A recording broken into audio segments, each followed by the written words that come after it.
Welcome to Pod Save America. I'm Jon Favreau. I'm Jon Lovett. I'm Tommy Vietor. On today's show, we answer your questions about the midterms and everything else, and hear what Lovett was up to in North Carolina last week. Can't wait to hear that. I don't know. Can you hear someone gaining 5 pounds in audio? Potentially. Test that. Before we dive in, check out our interview with Barack Obama if you haven't yet. He had some good advice for Democrats. We chatted about the midterms, Russia, Iran, the Supreme Court. Lovett even made him laugh. Cancel culture. A couple times. We hit cancel culture. We hit cancel culture. There's also a bunch of other great Crooked content from us over the weekend. I interviewed Rachel Maddow for Offline. Tommy released another episode of World Corrupt. You can listen to my final focus group with black voters in Atlanta over on the Wilderness feed right now. Lovett, you have anything? We put out a couple Love It or Leave It. Don't worry about it. Great. Nice. Check him out. We talked to Josh Shapiro. That's good. He was pretty good. Is he going to win? If he's not beating Doug Mastriano, We got some problems. We're going to hold a vigil on election night. Okay. That's good. We'll That's just good. told you that one. All right. Let's get to the mailbag. So, me on YouTube asks, just says I was capital confused by ME. that too. It could maybe it was an abbreviation. Who knows? All right. I am in Oregon and scared shitless. We Dems are going to lose the governorship and other key positions. Why are young people, or Dems in general, I guess, refusing to vote, even though Dems have given them everything, especially here in Oregon? Love it? Well, all right. Let's first of all, no Dem has given you everything. Not a place in this country where Dems have given you everything. First of all, second. There are a lot of places where we need to do more to get young people to turn out to vote, to make them believe their votes matter, to make sure that the political system is delivering in a way that makes young people feel invested in the political process.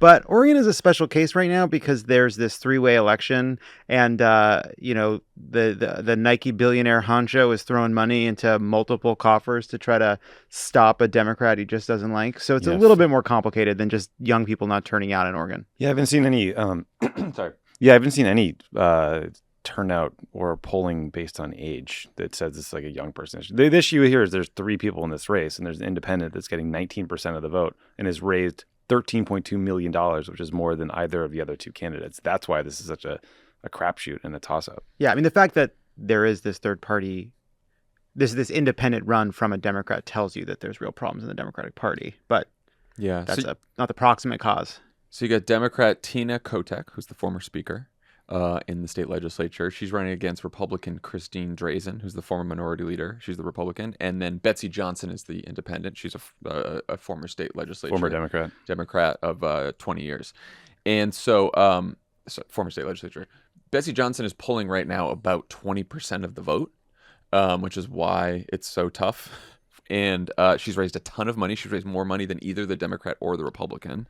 And she's sort of hitting the Republican on being anti-abortion, and she's hitting Tina Kotek, the Democrat, on she's sort of tying her to the currently unpopular Democratic governor of Oregon right now, Kate Brown, tying her to saying that she's helped make the state woke and broke, apparently. Kate Brown is a 40% approval rating, 55% disapprove. So that's challenging headwinds on top of the challenging Biden headwinds. First, bisexual to have a 40% approval, 55% disapproval. On top of a state that has struggled with COVID So, lockdowns and something to think increasing about. crime. There were some articles that talked about how they set a record for the number of murders last year, and they might beat it again this year. There's affordable housing issues. Yeah. There's questions around homelessness. So there's, I think we all recall not so fondly the constant street battles in Portland. I'm sure that was tough to live through. Yeah. And to Lovett's earlier point about Democrats not giving anyone everything that they've wanted anywhere. Because what people most want is being able to afford their rent, housing, Cheap gas, groceries. And that is the problem all across the country. And for most people who aren't paying close attention to politics but still vote, they look to who's in charge right now. And in Oregon, Democrats are in charge. Joe Biden's in charge have been nationally. for decades. And have been for decades. So that is the challenge in Oregon. And by the way, this isn't just an Oregon story. We might lose a congressional race in Rhode Island that I think Democrats have held for many, many, many years. I mean, there's lots of weird things happening out there in normally liberal bastions. But look, if you're worried about engaged. losing the governorship in Oregon to a Republican, help out Democrat Tina Kotek. She's going to come on Pod Save America at some point soon. And you can donate to the campaign. You can go volunteer, organize, go help out. That's the best way to get her over the finish line. All right. I want to hear you read this next question. From Flubberpuff on Instagram. Flubberpuff, yeah, Flubberpuff. Anyway, Flubberpuff wants to know our thoughts on the Utah Senate race. Tommy? So we got Mike Lee versus Evan McMullin. Mike Lee voted he supported Trump's effort to overturn the election. Not a good idea. Bad. Lovett has been doing this for 5 years and he's got his phone on. This is a spam call. Mike Lee's approval rating This to focus is in the low 40s. McMullen's running as like a true independent at a time when I think everybody hates Washington. The latest poll has Mike Lee winning 41% to 37% with 12 undecided. But it's creating some great content for everyone. Mike Lee went on Tucker Carlson and begged Mitt Romney to endorse him. Probably not the way you reach Mitt Romney, by the way, via Tucker Carlson's show. It was interesting that he did that because I thought that the polls, I'm like, who knows? It's like you said, Lee's up by a few points in all these polls, which is, we should say, Trump won the state by around 20 points both times. Lee won his last two races by even more than that, right? So there's no business, Evan McMullin has no business being this close to Mike Lee. Surprising. And it's interesting because Democrats just didn't field a candidate, partly because Evan McMullin ran as a third party and they figured, all right, let's push all the Democrats in Utah to Evan McMullin. Yeah. And it appears at least to be keeping the race close. And I wouldn't have thought it was real, except clearly Mike Lee's getting a little nervous if he's begging for Mitt Romney's endorsement on a Fox show. It's interesting. There has been a kind of strangeness to Utah politics, a resistance to the vulgarity and mean-spiritedness of Trump that has not shown up, I think, in the general, maybe in part because of abortion, but that has showed up in Romney winning, and that's showing up here. It shows up with McMullin getting whatever he got, like 20% as an independent candidate. So there is a kind of conservatism in Utah that kind of answers the question we've asked for 5 years, which is why aren't more actual conservatives upset by what Trump is doing? And it seems like there is a contingent in Utah that is. What's fun about this is, so Mike Lee goes on Fox, begs Mitt Romney to endorse him. Trump sees it and then attacks Romney and says Trump said Romney has abused Mike Lee in an unprecedented way. I'm not sure what that means. There's some subtext there that I don't really want to know. Yeah. But, yeah. And McMullin has said that if he wins, he won't promise to caucus with either the Republicans or the Democrats, which is probably cool. Why he's close. Yeah. in a very, very, very Republican state. Just win, buddy. So that's what's going on in Utah. It's an interesting one. I would I wouldn't bet. Look, I would put more money in Bitcoin than in McMullin winning. Is I guess where I'm at emotionally. You know what I mean? But I would do neither in terms of betting. You do, yeah. You're it's gonna a put a bunch hard of money bet. in Bitcoin. Buy low, sell high. All right, Liz Conway on Twitter wants to know, why are national Democrats not pouring money into the Ohio Senate campaign? Tim Ryan has a real shot. Says you, Liz. Hope so. What do you guys think? I think this question sort of presupposes that there's just sort of a big pot of unspent money sitting around, which unfortunately that's not the case. I do think as individuals, I have not been paying as much attention to this race as I might have been because Trump won it overwhelmingly in 2020. I think he got 53.29% to Biden's 45.25% in 2020. I mean, that's a very conservative state. But the latest polling, there's a poll out today, USA Today poll on Monday, shows it's basically a tie with Vance up 47.4 to 45.4. There's also a debate tonight, which was brilliantly scheduled at the same time as the sudden death Yankees-Guardians playoff baseball game. So great timing there. Ohio. That's what they changed. I see. From the bad. But Tim Ryan's raised $39 million and spent 36.9. So, he's been able to raise money. It's just that what happens in all these races is Mitch McConnell comes in with this super PAC and they just blanket you with special interest money and attack ads. So I just gave to Tim Ryan today. And he will be on this very program Thursday. We're going to have Tim Ryan on. No, here's why it's hard. It's like Tommy said, there's, Ohio is about 12 points more Republican than the nation as a whole. So Trump wins it by 8 the last two elections. All statewide office holders are Republicans there now, with the exception of Sherrod Brown. Sherrod won by about 10 points, 9 or 10 points in 2018.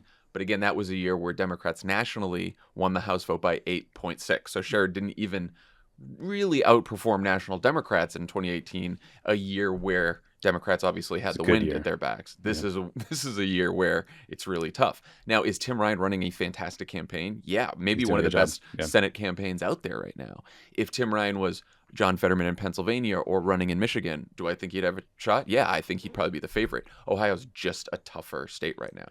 Yeah, there's no. It's the question is not why are national Dems not pouring money into Ohio. It's why should national Dems pour money into Ohio versus Pennsylvania versus Arizona versus even wherever, Georgia. And then also, you put Ohio in the same kind of category as North Carolina, maybe Florida. And you say, well, we just don't know. Like if we're watching the votes come in Ohio and it's super close and Democrats are having a surprisingly good night, then yeah, we should have put more money in, but we just don't know. Yeah. I don't trust any polling. I really don't. I don't but either. The other eye-popping poll I saw over the weekend was in Iowa, where the latest Des Moines Register Iowa poll has Chuck Grassley at 46% and Mike Franken at 43%. Can you believe that people in Iowa are concerned about giving a 6-year term to an 89-year-old man? I know. And look, that poll was... Apparently people in California didn't really, yeah. Look, that again, they're all using Ruth Bader Ginsburg's trainer. Iowa has been going more and more conservative over the years. It's a challenging state. But like Ann Seltzer, I think, is the best pollster in the business. The margin of error is 3.5%, which basically means it's a statistical tie. You could also argue that Democrats should be pouring money into Iowa, and maybe Franken is doing better than others in that race because he's not facing the same, onslaught of ads. I don't know that to be true. I'm kind of guessing because it's sort of been off the radar, but that's another one people should take a look at. Yeah. In all these races, I'm looking less at the margin at this point than the number that the Democrat has, because I think if you are in the low to mid 40s as a Democrat in this environment, when it could be likely that undecided voters end up breaking towards the party that has the political wind at their backs, which is going to be the Republicans in this year, it's going to be hard to get there. Yeah. I want to see like Democrats at 48, 49, 50. It's also, look, I don't think there's been a midterm where the probability curve has felt as flat in a long time. We don't trust, polling is less and less reliable. It's all based on modeling that you can't totally trust. There are these larger forces that put Democrats at a great disadvantage. There have been these election results that show Dobbs is pretty potent, but though maybe that is fading. We could wake up and there was this huge, massive, untapped vote of people that came out to support abortion rights that also could not manifest. We really, really don't know. Yeah.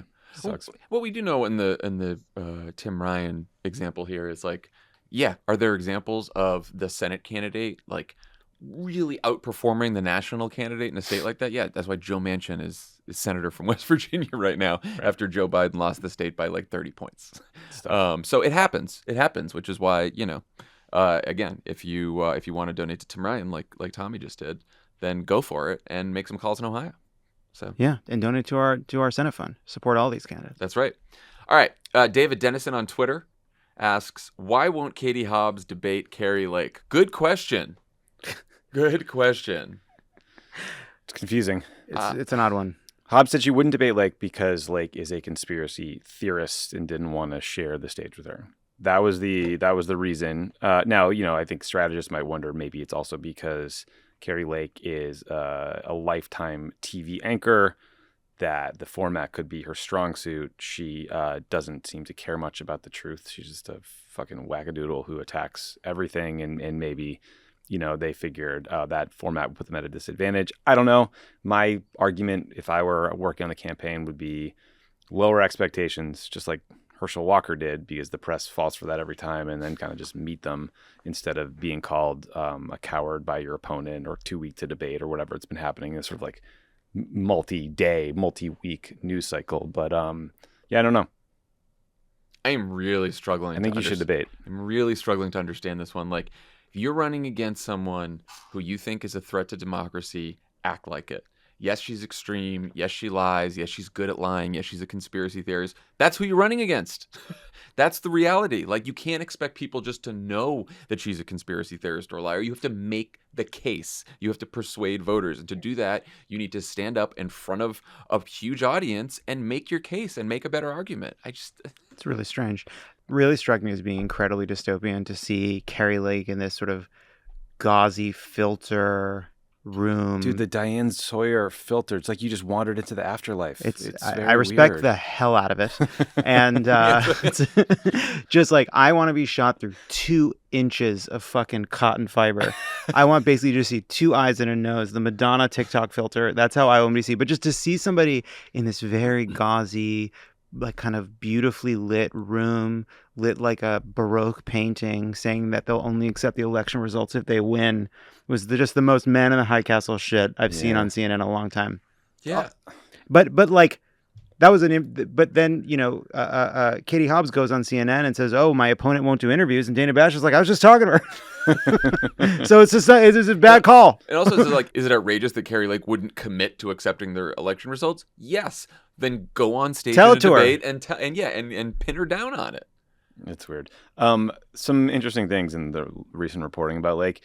Her husband runs a production company, and they record every interview that she ever does on their own, which is actually, it's standard practice. Like when I was a flack for Barack Obama, I had an audio recorder where I would get like digital audio of everything he did. But they have a camera and a boom mic trained on print reporters in the middle of that interview. It just seems like it's designed to be intimidating. Well, did you see from that Washington Post long profile on Kari Lake that because they had links to some of the campaign's videos, they film the reporters interviewing Kari Lake, and then they put it up on their YouTube page, and they cut it so it's like Kari Lake destroys reporter. Right. Well, and the irony of a hard right-wing journalist who used to be a newscaster bitching about media bias. It's a lot, right? But it's not a lot if you figure out that the goal is to own the libs. The goal The is zeal to be of the converted entertaining. too. She said I was part of the media. I get it now. I'm burning down the house. It's it is also just sort of this sort of like being an asshole. It's sort of like it's the connection between like this authoritarianism and it's just like kind of just being a prick. Yeah. Like, I'm a prick. That's what I do. I don't respect these people. I don't treat them with respect. That's because I don't respect them. I don't respect the role that they provide. It is just like another person taking advantage of the kind of right-wing permission structure that you just being a dick is politically advantageous. And just to show your base, all your enemies. Yeah. See, look at all my enemies. You hate them as much as they hate me. I will fight them for you. But that's why there's a way to turn that around, which, Lovett, we were talking about this earlier today. Tim Ryan has a new ad out where it's basically like J.D. Vance's culture wars aren't going to like bring Ohio, jobs back. jobs back to Ohio. And like J.D. Vance, he's obsessed with bathrooms and he's obsessed with abortion bans and he's obsessed with this. And like meanwhile, people in Ohio just like want jobs back, you know? And it's a very good way to like Kari Lake being an asshole to the media is not going to fix Arizona. Yeah, it's just divisive, right? That's the thing. People don't like that. They don't like divisiveness. It always it's pulls well over and over again. Mm-hmm. It's also like you see that's why Jim Jordan, who has nothing to say about the January 6th hearings while they're going on, he says this January 6th committee hearing, it won't create a single job. That won't bring down a gas price. You know, that's probably works with some people. Yeah, for sure. It's for sure. You read these profiles of Lake, and it's like, friends from Channel 10 knew her as a free-spirited, more than Bible-loving. They say she was into Buddhism, loved her vacations to Jamaica, became swept up in the energy around President Obama, threw big parties, went out to gay bars, and thrived on like cultivating a television audience. It just, look, I think there's two parts of it. Like, she's clearly an opportunist and is just running in this moment, has figured out how to do it. There's also this sense that Trump has radicalized or was a lightning rod for pretty radical political change in a lot of people in a lot of ways that we all just like, I fundamentally can't understand. And she seems like she's one of them. Yeah, I thought what was most interesting in that profile is when they said, is she an opportunist or is she really been converted? What does it matter? Yeah. She's like, you still got to run against her anyway, right? It's the same thing that you're dealing with. Yeah, it also like, I do think sometimes there's a like, I think it's a little bit also naive about, I think the way in which your interests, your motivations, your performance can kind of become one thing. You know, can't convince somebody to believe something their livelihood depends on not believing. All of a sudden she found this, and you say something enough to an audience, to yourself, you start to believe it. Yeah. All right. Acklefin 2. Sure. on Instagram. Thoughts on black voters in Georgia voting for Herschel Walker? I hope they don't do it. I think it's a bad idea for every voter of every color. That's my personal take. It's good. Good take. I like Thanks. that. I will say that I just, the wilderness episode that's out today is an Atlanta focus group. I did it with young black voters, ages 21 to 35, classified themselves as moderate. They all voted for Biden, though.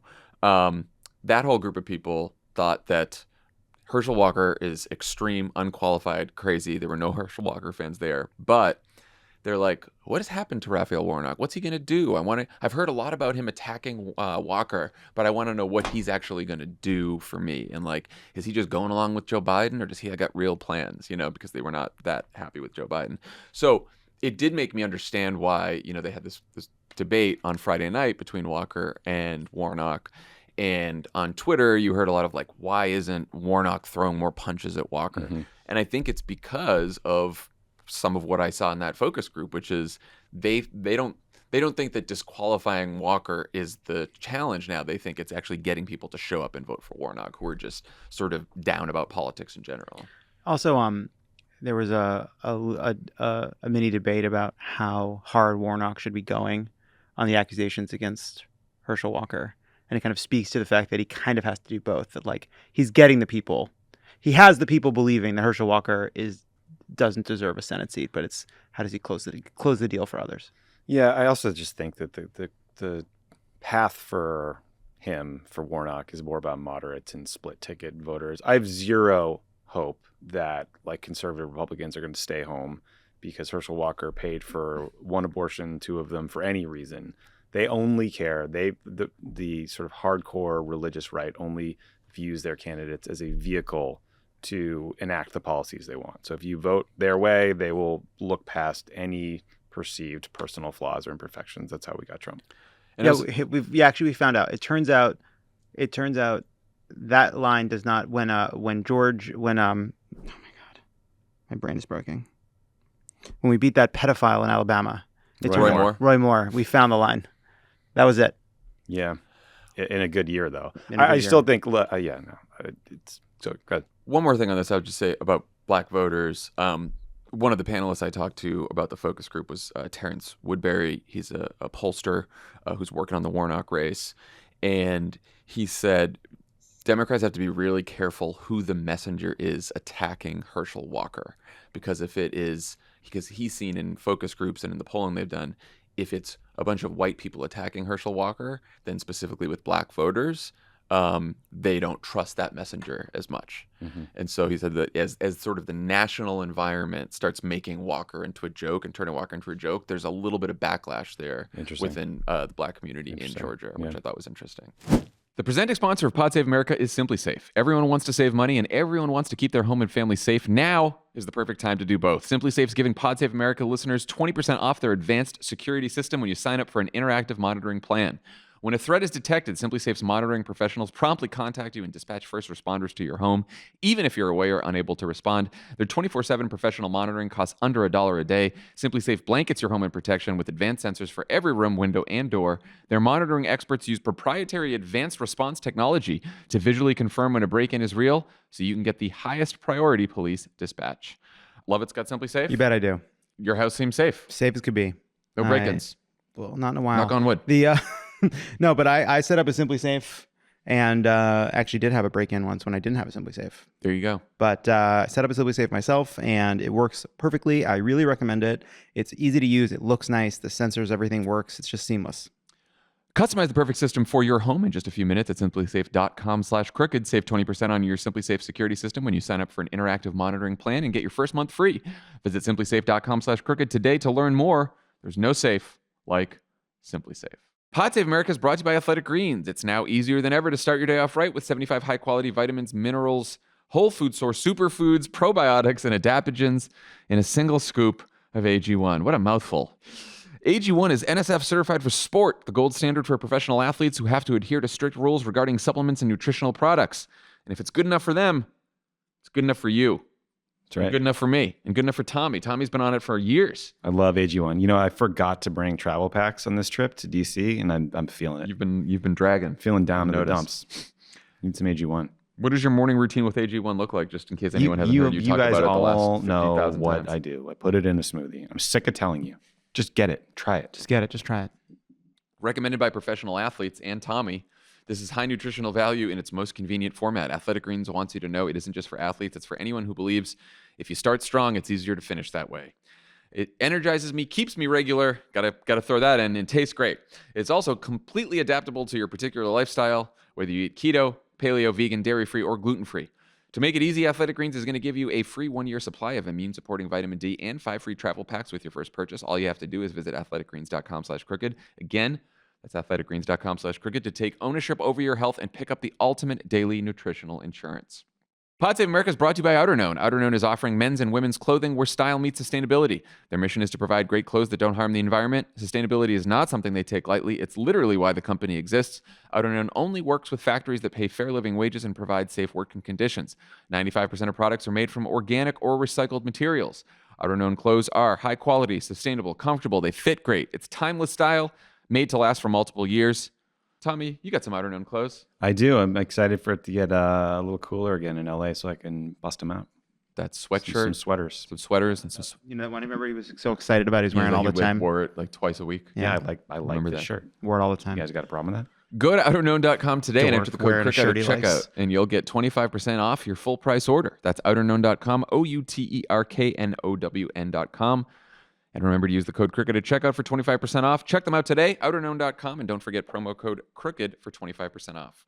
Pod Save America is brought to you by ZipRecruiter. Did you know there are currently over 2.4 million podcasts in the world, including the one you're listening to right now? It takes a team of people to bring these podcasts together. Look, we got a lot of that team right here, right now. We got in this room. We got the All-Star team. We got Andy, we got Michael, we got Elijah, we got Milo. Elijah just seems like he doesn't want to be part of that. Shout out there. Anyway, needless to say, hiring the right people for these roles is important. And whether you're hiring for a podcast or for your growing business, there's only one place that makes it easy, ZipRecruiter. And now you can try it for free at ZipRecruiter.com/crooked. ZipRecruiter uses its powerful technology to find and match the right candidates up with your job. Additionally, ZipRecruiter has a complete suite of tools that makes it easy to filter, review, and rate your candidates. 4 out of 5 employers who post on ZipRecruiter get a quality candidate within the first day. So if you're a fan of this podcast and you want to try ZipRecruiter for free today, you need to remember our special URL, ZipRecruiter.com/crooked. Once again, that's ZipRecruiter.com/CROOKED. ZipRecruiter is the smartest way to hire. All right, Nick Brandon Jones on Twitter. Can you speak to the GOP's perceived trust advantage on inflation / the economy and how Democrats can reverse it through 2022 and beyond? Go for it. I mean, I think we can either fix inflation or the economy. Yeah, you can't. I like their advantage is coming from the fact that there is inflation and we are in power.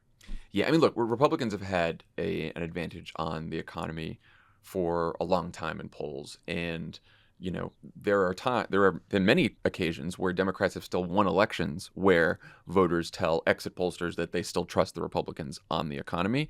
I think with inflation as it is right now, that's more difficult, and I think the Republican advantage on the economy and especially on inflation right now is sort of higher than it's been in many years. The CBS poll that came out over the weekend, I think, they asked what's causing higher prices. 63% said supply and manufacturing issues, 58% global factors, 47% said democratic policies. So not great. They asked, they're like, CBS said democratic policies have fill in the blank. 48% said harm the economy. 29% helped the economy. 68% said Biden could be doing more on inflation. Sum it all up, people are pissed off about inflation and they're blaming the people in power. And I think like so much of this is gas prices, but grocery prices are also staying sticky and high. So, to the question of like, how can Democrats reverse it through 2022 and beyond, aside from being able to control inflation when there's only so much any politician in either party can do, I do think like relentlessly hammering the message that Republicans are fighting for the rich, that Republicans are fighting for the rich and Democrats are fighting for everyone else, finding creative ways to break through with that message over and over and over again is the best path, because Democrats usually do have an advantage. Even when Republicans have an advantage on the economy, Democrats tend to have an advantage on fights for people like you, fights for the middle class, fights for fairness, Healthcare. And so when you try to reorient the economic argument so that you're saying that Republicans are fighting for the rich and Democrats are fighting for everyone else, Democrats usually do better. And I think if you look at a bunch of ads, Democratic ads in the midterms right now, you'll see that message. But when you get your news and information from the media and stuff like that, you just don't hear these issues talked about as much. And you don't hear that Democratic message breaking through. Yeah, I think that's right. And just Republicans are relentlessly hammering the Democrats on inflation. And I mean, if you look, Democratic ads right now have been more about Republican extremism and abortion. Republican ads have been about crime and inflation. Yeah. And so it's been a bit of like two different arguments kind of driving past each other. And our hope being we can get people to appreciate the stakes on abortion and extremism, not necessarily making as good of an argument on inflation. Sam Euplades on Twitter asks, what are you most worried about for the midterms, Tommy? I'm worried about some sort of thing happening that spikes gas prices again. Like OPEC came out the other day. They announced a production cut.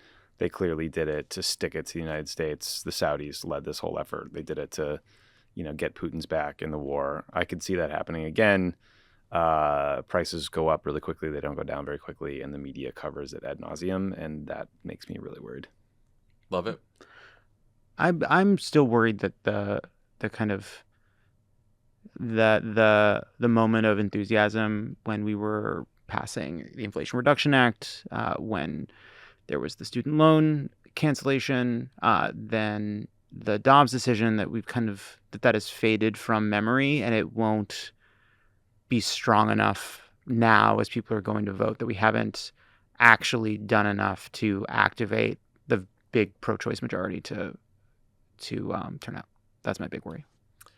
I'm worried about these Secretary of State races and these governor races and having a bunch of election deniers win these races and then be in place for 2024. I still think that is a real big threat in these midterms. So go donate to the fund for Secretary of State and AG races that we have in Vote Save America, because super important right now. Asin Ram on Instagram: is it beneficial to have Democratic fundraising messages have the tone of desperation / defeat? Tommy, what do you think? I don't know if it's effective, but it's driving me crazy, man. I mean, like, I never open these emails. I unsubscribe from the text like it's my kink. Like, I think it's embarrassing. Your kink is texting stop to people who text you? Yes, it is. I think the lack of targeting speaks to just an imprecise nature of the fundraising. I hate it. I think it like makes us look bad. Calm down. I don't know. I mean, I know that we find it annoying, but I have to assume the people getting these texts are all people who have donated. And so not necessarily. You get on these lists from, like, people sell these lists. You donate to one thing, you end up on another list. Like, it's not targeted. It's definitely not targeted enough. I do think it sucks, and I have to assume it's having diminishing returns. Like, I don't know who is responding to these fucking endless texts. I'm sure I've got 3 or 4 while we were sitting here. Text stop, text stop, text stop. I asked Tara McGowan about this during an offline episode because she's part of this world, Democratic strategist. And she said that part of the problem is that so many campaigns outsource this kind of fundraising to like a firm. And for the firm, like, they just go by open rates and maybe like, volume, whatever you gain by in open rates and like some scared people donating $5 or $10, like, you lose in credibility, which the campaign would know if it was within the campaign, but because it's just some firm that's doing it, like, it's not all connected.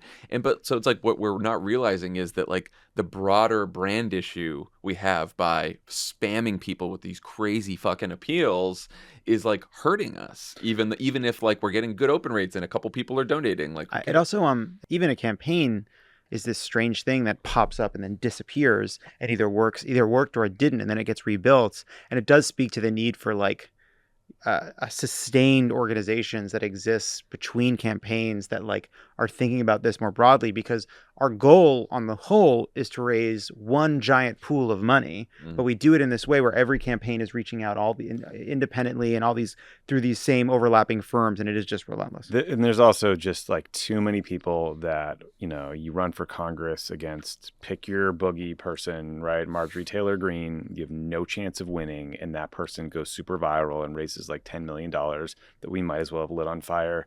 There are these scam PACs, like you saw the Fetterman campaign, their campaign manager getting really pissed about a PAC that seemed to be suggesting that by donating to them. You could help out John Fetterman. So like it's just a really cluttered space. It's hard for us to figure out kind of like what some of these entities are.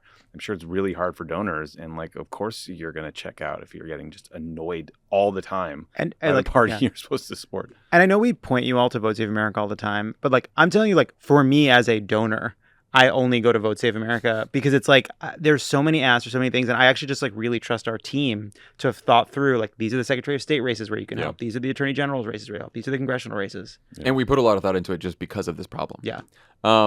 All right, here's one for our worldo bro here. Amanda on YouTube wants to know, you always talk about how the right in the USA affects other countries. Do you think other countries' politics affects in any way how politics happens in the USA? Probably, yes. I mean, look, the new conservative government in the United Kingdom put forward a tax plan that was so terrible that it nearly tanked the global economy. I think that impacted our politics. The Russians invading Ukraine has upended our elections and jacked up the price of gas and sort of upended the whole world. So yeah, I mean, there's these new right-wing governments popping up in Europe. I definitely think they impact our politics. It's just sort of on more of a global macro level. And like you have like Tucker Carlson and all these goons going over to Hungary. Yeah, they're doing like CPAC in Hungary. There's a CPAC version in Brazil. Look, I mean, if there's a runoff election right now in Brazil, if Bolsonaro wins, it means that we will likely spend the next, I think, 5-year terms down there deforesting the Amazon to the point where maybe it never comes back. So yeah, that would affect us. Yeah. Seems like Vladimir Putin's been affecting our politics for quite a few years now. For sure. All right, on to some lighter fare. Wildman Hansen on Instagram. Favorite foods while you're on the road during events, like PSA live shows. All right, here we go. Culver's and cheese curds in Wisconsin, Juicy Lucy's in the Twin Cities, deep dish in Chicago. This is the question Lovett did the most research absolutely. for. And I'll say this, and like I know deep dish is like for tourists. Well, guess what? I'm a tourist and I fucking love it. Pequods, Gino C's, Malnati's. North Carolina barbecue is great, but also loved going to Bojangles. And Austin barbecue, Philly, the pork sandwich at DeNick's is so good. Lobster rolls in Maine, and whenever I go to Boston, I love to eat in New York. Unbelievable. Just a great place. You go to Boston, head right to New York. Incredible food. I'm not going to add to this. Yeah, I just wrote down boring crap because we never eat that cool on the road. The only thing I really wanted you guys to do was get some North Carolina style barbecue. And we did. Hush puppies. And it was great. Should have brought some to DC. That would have been nice. All right. Miss Becky88 on Instagram. Favorite movies about politics or presidencies? Saw. That's our current political reality. You want to do? I have a list. You can any on your mind? I have two. What are your two? Election and In the Loop. Yeah, in the Loop's on my list. Here's my list. All right, the Hal Ashby movie, Being There with Peter Sellers and Shirley MacLaine. When you see Trump and MTG and Herschel Walker, like I think of Being There all the time. Being There is phenomenal. The Candidate with Robert Redford. Good one. Which is what happens when you get popular for being honest, and suddenly all of a sudden it's like, oh, I got a shot at this thing. Maybe I should trim my sails. Helps when you look like him. Also helps when you look like him. And then there's the 70s paranoid thrillers, All the President's Men, Parallax View, and 3 Days of the Condor. Two Pakula movies, one by Sidney Pollack. Phenomenal. If you've never seen, go back and if you haven't watched old movies, if you've always been like, oh, I don't really watch old movies, start with the 70s political thrillers. The 70s, they're so good. They're just so good. This is more about the media, but the Billy Wilder movie, Ace in the Hole with Kirk Douglas, it's from 1951. And you would never think a movie from 1951 about the media would be as prescient and relevant as it is, but you will be shocked to watch this movie. Basically, a guy named Ace falls in a hole. Okay. It becomes a media spectacle. This one reporter played by Kirk Douglas thinks it's his key to getting back to the big city. And what he does to keep the story alive, it's worth watching. And then I said In the Loop and Death of Stalin, the two Iannucci movies that I think are both worth watching. Death of Stalin's very good, too. Solid. Good list. That's my list. Tommy, you got any? I said Saw. Oh, yeah, you have Saw. Great. Sorry. Sorry. He said Saw? Yeah, that's right. No, you're right. All right. Acklefin2 on Instagram. What's Charlie's newest thing? My son's newest thing is role playing. So he likes to say that he is someone, whether a character on TV or someone we know, like and that Bluey, and like he says, I'm Bluey, you're Bluey's dad, or you're Bingo, or he says that he's like a friend and we're the friend's parents. So the other day he likes to wear these big headphones that like I have lying on the desk, and he puts on the headphones, and I think Tommy was just over, and he goes, "I'm Tommy." Solid. And I said, "Who am I?" And he goes, "You're Jon Lovett." Like, cool. Attaboy. Cool. Nice. Attaboy. Play the hits, Charlie. Spooky Guardian Paulette on Twitter. For the only literate one, Tommy, what are you reading? That's harsh. Tough. Mean to you guys. Jeez. Tough. But fair. John read the question just fine. I want to point that out. I'm currently reading a book called The Great Successor: The Rise and Rule of Kim Jong-un. It's by a reporter named Anna Fifield, who covered the administration for us. It's like, I am shocked at how good it is and how much she figured out about Kim Jong-un that I'd never seen reported before. So, I don't know, like, tough guy to cover, you know? Yeah. Tough beat. Yeah, famously. Talk about access journalism. Shoots you with like a ship-mounted fucking cannon if you don't like him. Yeah, exactly. Fucked. Literally.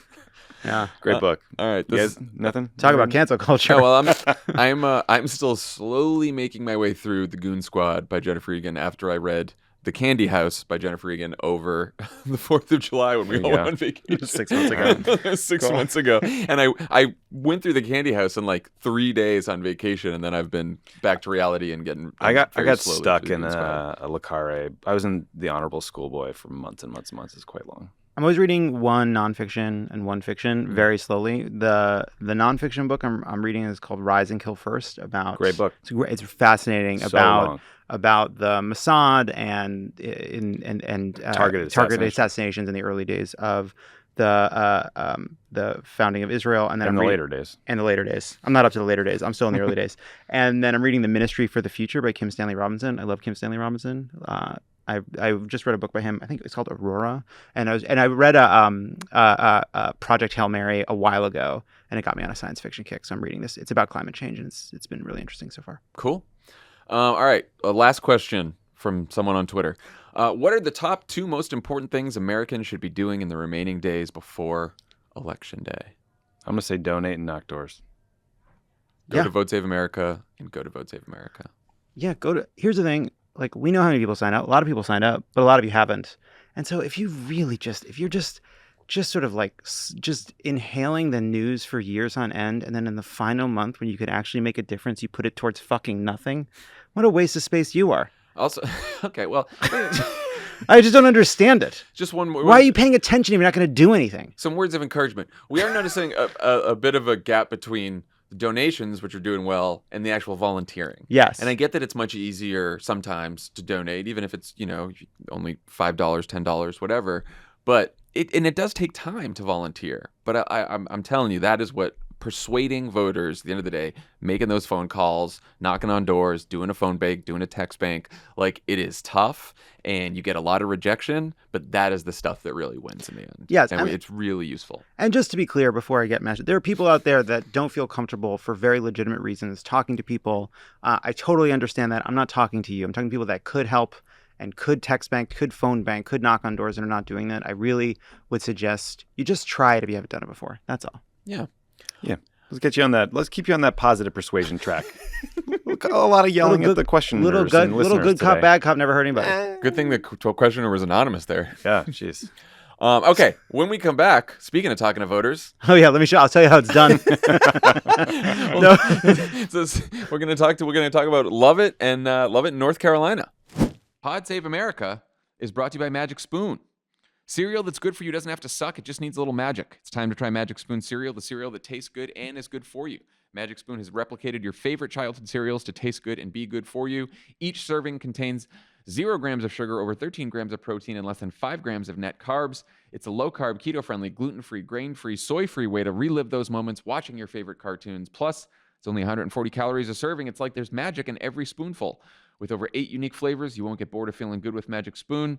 They got cocoa, fruity, frosted, peanut butter, blueberry muffin, maple waffle, honey nut, cookies and cream, and cinnamon roll. Feel free to combine all 8 of those in one bowl. Ooh, like a... See how that works. What was it called with the soda fountain? Like a graveyard? Did you put them all Rainbow. I would call it rainbow. Okay. Sure, fine. For it. Anyway, we all love Magic Spoon. We've been eating it for years. Graveyard. And we're fine. What kind of negative Boston shit is that? That's your endorsement? We're fine? We've been eating Magic Spoon for years. We love it. There you go. Boxes all over my house, Magic Spoon. My sister asked me to buy her some the other day. I said, of course. It's great. It's fantastic. Head to magicspoon.com/cricket to grab a custom bundle of cereal and try the magic for yourself. And be sure to use our promo code cricket at checkout to save $5 off your order. Magic Spoon's so confident in their product, it's backed with a 100% happiness guarantee. So if you don't like it for any reason, they'll refund your money, no questions asked. Remember, get your next delicious bowl of guilt-free cereal at magicspoon.com/cricket and use the code cricket to save $5 off. Thank you, Magic Spoon, for sponsoring this episode. Pod Save America is brought to you by Fume. Folks, if you haven't heard by now, menthols and Juuls are starting to get banned. The man is cracking down on flavored tobacco products, and if you or someone you know smokes, it might be time to quit. This is where Tommy went on a rant in the last time we did this ad. The man is cracking down. Okay. Yeah. All right. Fume is the natural inhaler designed for a better, safer, and natural way to quit cigarettes.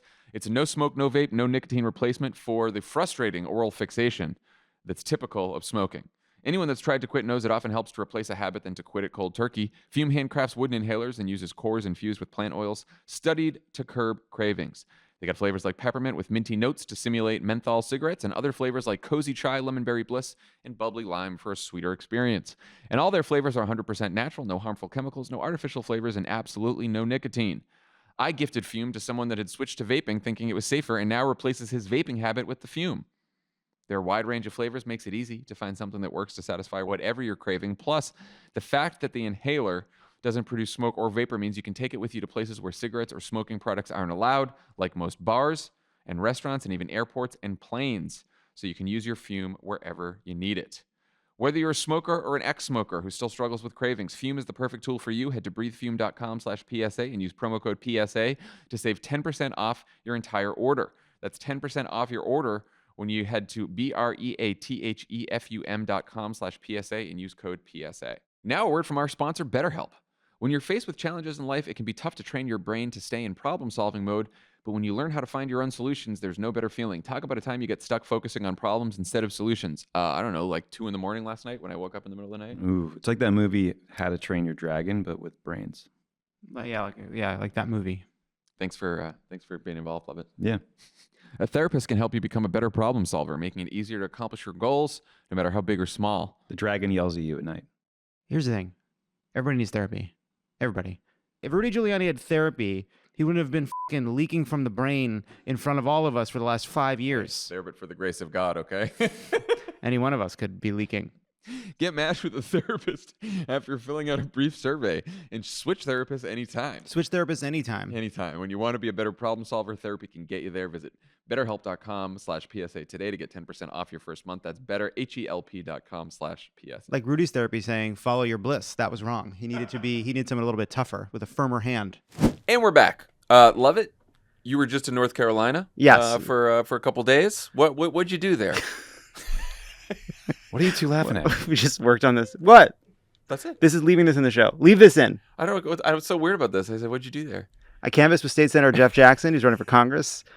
He taught me how to canvass in the South. I talked to a bunch of local leaders and candidates running in some state races. We talked about Sherry Beasley, who's at the top of the ticket running for U.S. Senate. Her opponent, Ted Budd, is endorsed by Trump, so Democrats there are trying hard to turn out the votes. I met some college students from a local Christian college who are registering young people and talking to them about reproductive rights, and we recorded the whole damn thing. See, that wasn't so hard. I didn't think it was. Ted Budd. Ted Budd. I talked to Alma Adams, who has a hat collection and member of Congress. That's just a lot of hats. I don't want to spoil it. She got a lot of hats. Spoil what you're about to hear. Anyway, she had a lot of Bud sayings that were pretty entertaining. Cool. All right. Without further ado, take a listen. Recording. Yeah. Are we in Charlotte? Yeah. I guess we've started. Why not? Thanks for having me. I'm here with State Senator Jeff Jackson. It happened one time. I said Josh Jackson. It's the first time all day that I said Josh Jackson. Well, you could have been on Dawson's Creek. I am here with Jeff Jackson. He is running in a swing district here in Charlotte. What has been motivating people as we head into the home stretch? So I knocked 1,000 doors personally over the summer. There was a pre-Dobbs door knock and a post-Dobbs. It just sort of coincidentally fell right at about the halfway mark, and everything shifted. Not just how often abortion was named as an issue, but just people's anxiety levels. Everything spiked. Yeah. It feels like in a new way that not since the Trump era, people were again reminded of how real the stakes are.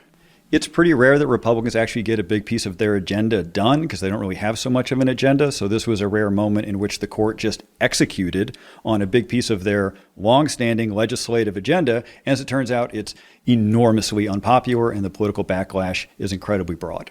Hi, I'm John. What's your name? Will Nisbet. So we just canvassed on your door, and you're planning to vote. I am, yes. What do you think of his style of knocking on doors? He kind of doesn't do a hard ask. He just says, "Do you need anything?" Does that work for you? I'm a little biased here. I was already going to vote for Jeff, but I would say I long enjoyed his style. Okay. And do you think that there's anything wrong with, say, a more aggressive, like, "Hey, are you voting? Are you planning to vote? Can we get your vote? Where's your vote? Do we have your vote?" Do you think that is effective? I wouldn't say so. The strategy is politeness, but it's also just who I am as a human being. So I think the difference here might be one of personality, which I fully respect, but I think I got to be what I got to be. He's telling me that I got to bring more of a Southern energy, so I guess it's supposed to be polite and passive aggressive. We're happy to have you as a guest. We have certain expectations. I'm doing, people, look, by comparison, look how good you look when we walk up to these doors. Do you think I'm not helping? Deep down, do you think I'm not helping? Do you wish I weren't here? When I do try to, as I say, close the deal, people do give me a look like, "Oh, that's aggressive." Yeah, like that was maybe unnecessary. Right. I think 100% of people have done that, but so far you've decided not to take the cue? I'm not taking the cue. We came here to get some votes, all right? I'm not here to make friends. I'm here to get votes. I'm here to make friends, just for the record. Jeff Jackson here to make friends. He's here to make friends. What do you think people listening that aren't from North Carolina should know about, like, sort of the political shift that's happening in North Carolina right now? We have a lot of people moving to North Carolina every single year. So we have a higher percentage of college graduates every single year. This district I'm running in right now, I would have been toast here 10 years ago. It would have been a jump ball as of about 5 years ago, and it leans our way now. That's because of the growth that we've seen. People are sweeping on North Carolina because of some Senate races in the past. Y'all, this is going to be one of the key swing states over the next decade. Hi, everybody. I'm here with Congresswoman Alma Adams. Now, look, we're going to talk about politics, but it's come to my attention that I believe you have a collection, and I found this out unbelievable, that you have 50 hats. Is that right? Got 1,400. Wait, that's 1,400 hats. So what, you wear one a day, and then every couple of years you get back to the beginning? If you get a new hat, do you get rid of one? Are they sorted by color? If someone gives you a hat as a gift, do you have to pretend to be excited? Here's the thing. Here's the thing. Listen, I'm in the market for an absolutely ridiculous church hat. I want to turn every head. Oh, look at that thing. Yeah. Oh, that's great. How about that? Yeah. That's nice. That lets people know that you're not messing around. I've been focusing too much on the hats, and I can see that now. Can you talk a little bit about what you're seeing on the ground in this Senate race? Well, it's become a very nasty race. Unfortunately, Ted Budd is slinging mud, and we didn't expect much more. But I think they're just afraid because Sherry Beasley is on his tail, and I believe she can win this race. But when people ask me, well, you think Sherry can win? I said, listen, it's up to us. And it's not just about you going to vote.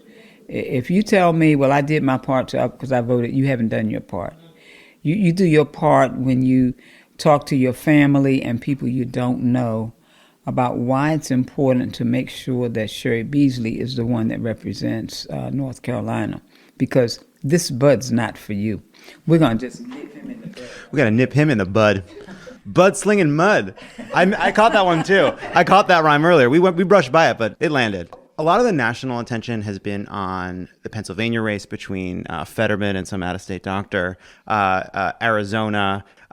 North Carolina hasn't gotten the same level of attention. What has shifted that makes you think that we have a real chance? People are not only excited about getting the first black woman from North Carolina in the U.S. Senate, but we need this Senate to make sure that we're able to secure for the people what the people need. How much of an impact have you felt on the ground around the Dobbs decision?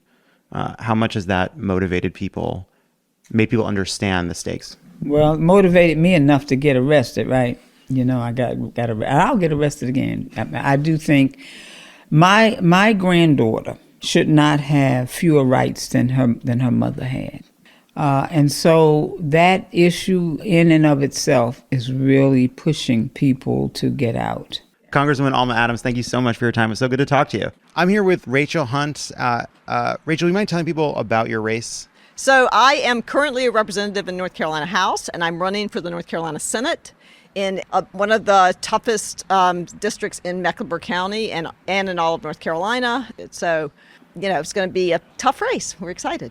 So one of the things that we see across the country is there's this sense that it's a really tough year for Democrats generally, but then there is this engagement around Dobbs that maybe isn't necessarily manifesting in all the polls, but that you might see if you're talking to people face to face. Are you seeing that? Yes, I am seeing that. But, we all know it comes down to turnout. And if we can get younger people and people who don't normally vote out to vote because of the Dobbs decision, then it's going to be great. Jeff Jackson, that's a smooth guy. He's smooth. Sure is. We went door knocking with him, and he didn't ask anybody for a vote. He just says, can I help you? Yeah, I don't ask for votes either. I just say. What is going on down here? I'm volunteering with Rachel Hunt, my most favorite candidate ever, and my name is Mary Clance. Young women of my age, fathers, men, bringing up abortion. And I knocked on the door, and a guy opened the door, and I said, "What's your hot issue?" Abortion. I have 3 daughters, and I do not want them to have to endure some of the things we hear about. I was amazed. And the second one was gun safety. So was really revealing to me. Hi, what is your name? And can you tell us a little bit about this town that we're in and what you're doing here to organize in this rural part of North Carolina? My name is Carolyn Barringer, and we're talking about the school systems. We're talking about the hungry. We're talking about people don't have any housing. The town is, it's a great town, a hometown. When you talk about hometown. And are you hopeful about Sherry Beasley winning in North Carolina? What do you think? I am very, very hopeful for her. We're gonna get this done? Yes. All right. Yes. Okay. We're gonna do it. We're gonna do it. Yes. All right. I am here in what's this county called? Oh, it's Cleveland County. Cleveland County, yeah. We have the leaders of the College Dems from Gardner-Webb College. Hi, what's your name? My name's Emily. I'm the president. I'm Michaela. I am the communications director. I'm Justin. I'm just on the team. You're not just on the team. You're the heart and soul of the team. Take a compliment. Do you struggle to take compliments, Justin? Apparently. I do too. They rick it. You're like, oh, no. But you got to take the compliment. All right, let's focus on the issues here. We have this huge Senate race, a lot at stake. Can you talk about some of what's been happening on campus? Yeah, so we actually just had a voter registration drive, and we actually co-hosted with the nonpartisan organization You Can Vote. It's because a big part of our movement on campus is just getting people out there to vote, getting the youth to stand up and take civil responsibility and go out there and vote. Michaela, how big of a deal, how much has it changed in terms of just how much people are focused on politics when the Dobbs decision came down? I think abortion was always a hard topic for people, but to have the option of the Supreme Court saying, well, it's a states' rights issue, really put a fire under a lot of people. Is Gardner-Webb a religious school? Yeah. It is a Baptist Christian school, so stuff like that's a little hard to talk about. But at the same time, if you frame it as freedom, that's what it is. It's a freedom to choose what you do when you go to your doctor's office. Most people are going to look at that as it's a freedom that I'm losing. It's scary. Especially, we live in the South. So North Carolina right now is about the only state that doesn't have regulations on it. If you go 25 minutes down the road, but 8 minutes, you hit South Carolina border. It's real. Are you going to turn people out to elect Sherry Beasley? Are you going to get it done? We're going to get it done. We're going to get it done. We're going to get it done. Hell yeah. We just finished a lovely day of canvassing with Jeff Jackson. He's running for Congress. And I learned a lot from canvassing with you, to be honest. If you're listening to this and you haven't gone canvassing before, if you've been afraid to knock on doors, people are so nice, and face-to-face canvassing is the most effective way to persuade somebody, change somebody's mind, get somebody who wasn't going to vote. So go to votesaveamerica.com and sign up. We're in the home stretch. Believe it or not, you may have been paying attention for the last year, but a lot of people are just starting to pay attention right now. And you can be on their doorstep helping them figure out what they need to do to vote and to make sure they know the stakes in the election by them. So sign up. Thanks to Jon Lovett for giving us that live report from North Carolina today. I was in the field. Field report, whatever. Yeah, sure. And we'll talk to y'all on Thursday. Bye, guys.